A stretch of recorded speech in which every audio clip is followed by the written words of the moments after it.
implications of the Mr. Court's Stewart, may I ask you a preliminary question? In Quality King, the government took the position that the petitioner is taking here. What led the government to change its mind? Was just what has been called the dictum in Quality King, or is there another reason why the government has switched sides? I think there are two related reasons, and one of them is the dictum, but I'll get to that second. I think in both cases our overriding objective was to offer a reading of Section 109A that would not supersede or would not effectively negate the importation prohibition in Section 602A1, because from the Copyright Office's perspective, we agree with Mr. Olson that the primary reason for the enactment of 602A1 was to facilitate market segmentation. And the argument we made in Quality King was you can accomplish that, you can prevent 109A. Could you point to something in the legislative history to support that? I think the best thing I could point to is a report of the Register of Copyrights that was issued in 1965, in which the Copyright Office identified as one of the circumstances that would be covered by the importation ban the situation in which, quote, the copyright owner had authorized the manufacture of copies in a foreign country for distribution only in that country. It didn't use the phrase market segmentation, but clearly the point was the same. You are authorizing copies to be made abroad for distribution only in that place, not for redistribution here. And so Mr. Stewart, if I understand your argument, both here and in Quality King, you want the copyright holder to have some control over importation. But at the same time, you don't want the copyright holder to have control over all downstream sales. That's what your Bobbs-Merrill argument is designed to do. It's designed to prevent that. That's correct. Coming back to Justice Ginsburg's question, do you think that truly the way to do those two things, to give the copyright holder control over importation but not over downstream sales, that our problem really is, do you think in your heart of hearts, that we got it wrong in Quality King? Well, we lost that case 9-0, and so I'm not arguing too vociferously that the Court should change its opinion. But, yes, we think that we still would adhere to our view that Section 109A should not be read as a limitation on Section 602A1. If the Court had gone that path, it could read lawfully made under this title to encompass both foreign-made and domestic-made copies without doing damage to the copyright holder's ability to segment markets. On the other hand, you get what you wanted anyway. That's really the bottom line. Well, we undo Quality King, except that the price is that people have to just ship their manufacturing. Well, we're not urging the Court to take that course, but yes, that would have been one way to accomplish the same objective. And so, but you're essentially saying that the appropriate way to read this statute to make sense of all of its provisions is to give the copyright holder control over the importation, to give Wiley the ability to go after this importer, Mr. Kirstang, but to find a way to stop it there. I think that's correct, but I think our Bobbs-Merrill argument does provide a very principled way to stop it there without going back on what the Court said in Quality King. That is, Bobbs-Merrill was a 1908 case in which the publisher sold books to retailers on the proviso that they not be sold at retail for less than a specified amount.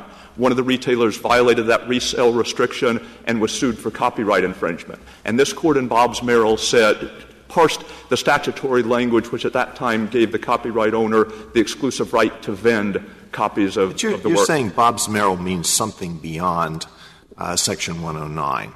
But when the 1909 Copyright Act said that it was codifying the holding in Bobbs-Merrill, and the 1976 statute, which is now before us, said it wasn't changing the meaning of the earlier law. So I don't know how — Bobbs-Merrill isn't a constitutional decision. It's a question of statutory interpretation. So how does some sliver of Bobbs-Merrill still survive all of this?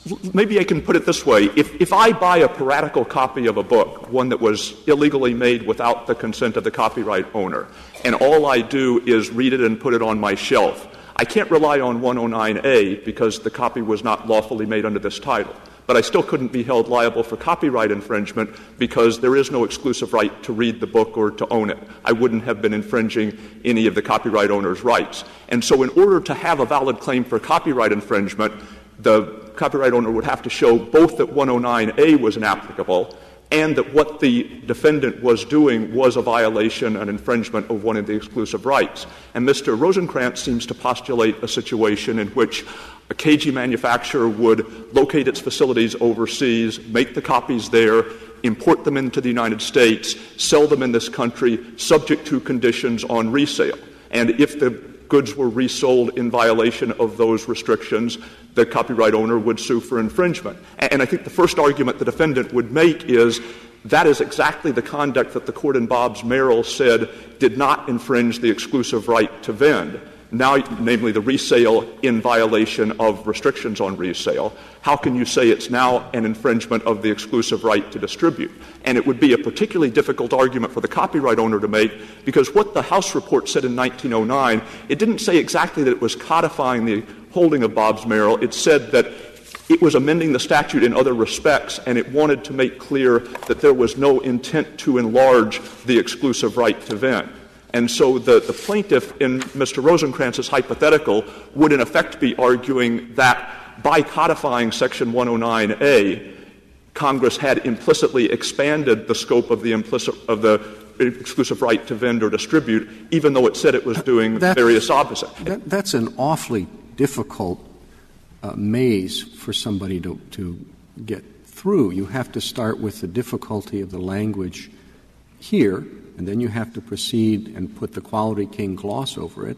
And when you finally get to that point, you say, well, now you've got to read Bobbs-Merrill and figure out how the common law governs all that. But I think that would be true under anybody's reading. That is, once a court in a case determined for whatever reason that Section 109A was inapplicable, it didn't provide a safe harbor, the next step could never be simply to proceed to judgment and say that there was infringement. The next step would always have to be to look at what the defendant had done. Well, it's not that complicated under the petitioner's approach. It says once you've had a first sale, that's it. The other point I would make about the petitioner's approach is that it really has no grounding in the statutory text. That is, the petitioner is arguing that if the publisher in Thailand, if the manufacturer of the books had shipped them directly into this country, that person could have been sued for infringement for the importation. And well, look, the where it has grounding is Cook upon Littleton, 1628, where it says that if a man be possessed of a chattel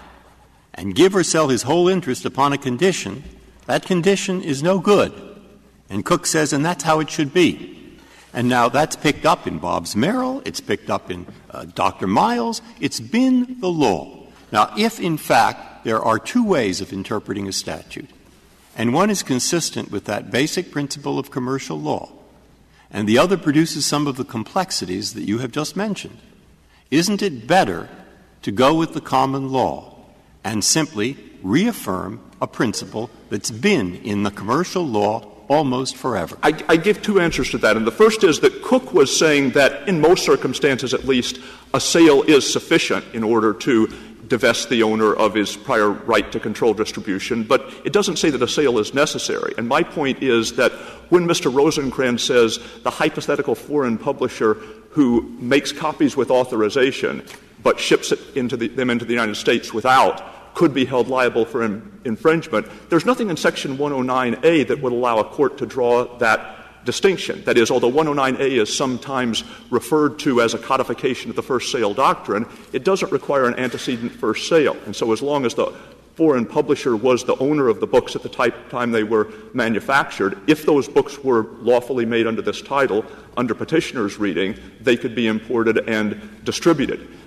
We know also that this was not an oversight, that Congress didn't intend the provision to be subject to a sort of implicit first authorized sale requirement, because the language was intended to cover copies that were made pursuant to a compulsory license. Which of the following is worse? All of the horribles that the petitioner outlines to the extent they are realistic, or the frustration of market segmentation to the extent that would occur if the petitioner's position were accepted? Well, if they actually happened, then I think the horribles would be worse. But as I say, we feel that we have offered a reading of all the statutory provisions together that would avoid both. The other couple of things I would say as to why a first sale by itself — if that middle ground were found to be not viable, which of the two sets of consequences is worse from the government's perspective, or can you not say?